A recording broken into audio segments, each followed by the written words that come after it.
प्रणाम मित्रों, आपने जीवन में बहुत सारी समर्पण की, त्याग की, प्रेम की कथाएं सुनी होंगी। आज आपको एक ऐसे समर्पण, प्रेम और त्याग की कथा सुनाता हूं जो हर आदमी को सोचने पर मजबूर कर देती है। भारतीय दर्शन मूल रूप से 6 विधाओं में बटा हुआ है, जिसमें सांख्य, योग, मीमांसा, वेदांत इत्यादि, न्याय वगैरह ये सभी दर्शन आते हैं।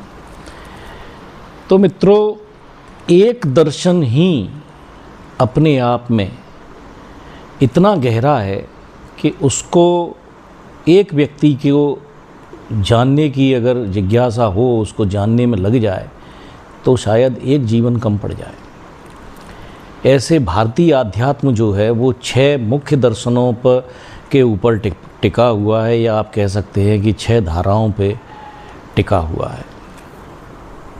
शुरुआत के दौर में इन 6 दर्शनों के सिद्धांतों को मानने वाले लोगों में ही आपस में शास्त्रार्थ हुआ करता था, और वे सदैव एक दूसरे के दर्शन को छोटा और अपने दर्शन को बड़ा बनाने का प्रयास करते रहते थे।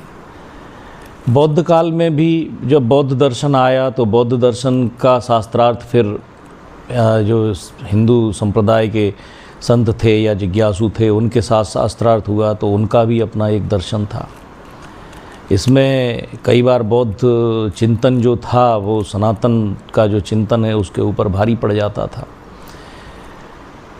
तो इसी दौर में 10वीं शताब्दी में बिहार के दरभंगा में एक ऐसे व्यक्ति का जन्म हुआ जिसने न सिर्फ 6 दर्शनों को पढ़ा, जाना, अध्ययन किया, मनन किया, चिंतन किया और अपनी टीकाएं उसके ऊपर लिखीं।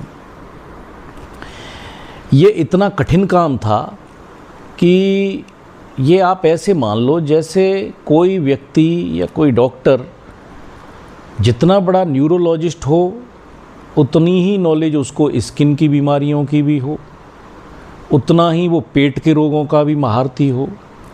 यानी 6 चीज़ों में जो मास्टर हो, और ऐसा व्यक्ति आपको मिलना लगभग असंभव है कि जो सुपर स्पेशलिस्ट हो 6 चीज़ों में, 6 विधाओं में जो सुपर स्पेशलिस्ट हो।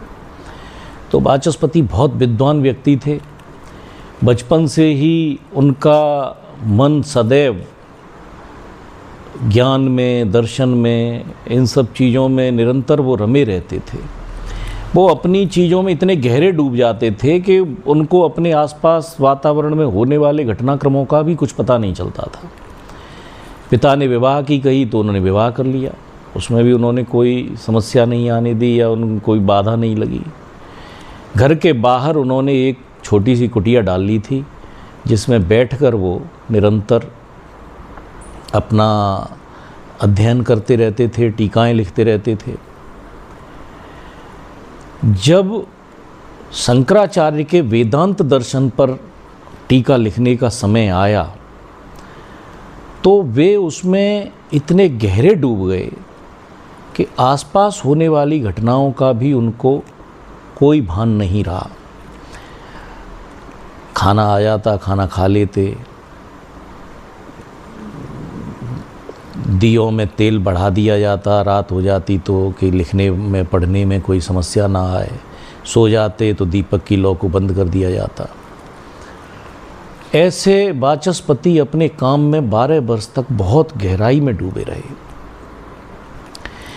जिस रात उन्होंने वेदांत पर जो उनकी टीका थी, ब्रह्म वाक्य पर उन्होंने जो टीका लिखी थी,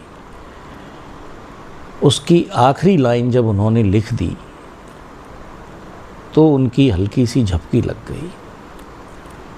तभी उनने देखा कि चूड़ियों की खनखनाहट के साथ कोई पास में आया और उसने दीपक की लौ को धीमा कर दिया।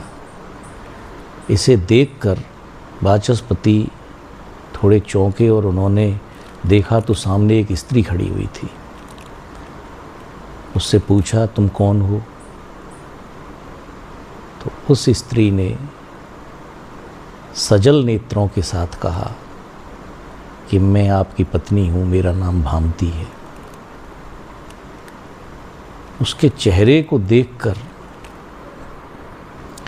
वाचस्पति गहरे दुख में डूब गए। ये जो उनका 12 वर्ष का समय था, इसमें भामती ने दिन रात उनकी सेवा की थी, उनके खाने पीने का इंतज़ाम रखा था, दियों में तेल को बढ़ाया था और किसी भी तरह का कोई व्यवधान उसने वाचस्पति के लेखन में नहीं आने दिया था। वाचस्पति ने उससे पूछा कि आखिर तुम इतने समय तक मौन क्यों बनी रही? तो उसने कहा, आप अपने काम में इतने ज़्यादा तल्लीन थे कि मैं किसी भी तरह का डिस्टरबेंस आपके काम में नहीं डालना चाहती थी। उसके इतने गहरे समर्पण और उसके त्याग को देखकर वाचस्पति ने कहा, भामती, ये दुनिया मेरे नाम को भूल सकती है, लेकिन मैं वचन देता हूँ ये दुनिया कभी भी तुम्हारे नाम को नहीं भूलेगी। और वाचस्पति मिश्र ने उस टीका का नाम जो उन्होंने 12 वर्ष में लिखी थी, उसका नाम भामती रख दिया।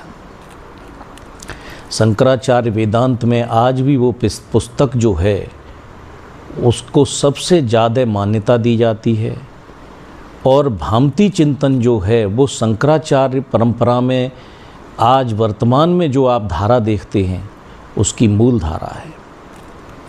तो मित्रों, कहने का मतलब ये है कि उस स्त्री का कितना बड़ा समर्पण था कि उसने जीवन में वाचस्पति से न कभी कोई शिकायत की, न उनसे कभी कुछ मांगा, न उनसे कभी कुछ चाहा।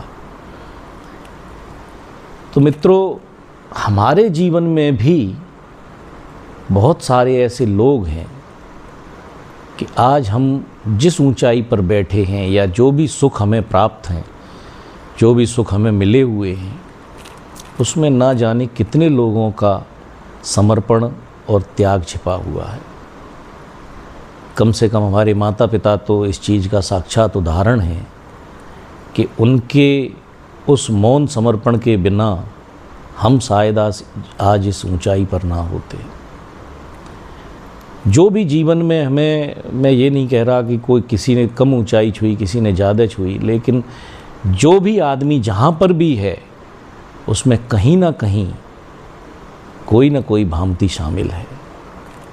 वाचस्पति ने तो भामती के नाम पर अपनी टीका को रख के अपना समर्पण भी भामती के प्रति दिखाया, लेकिन क्या हम लोग उन लोगों के प्रति अपना समर्पण दिखा पा रहे हैं जिनके मौन त्याग की वजह से, जिनकी निरंतर तपस्या की वजह से आज हम इस ऊंचाई पर हैं? धन्यवाद।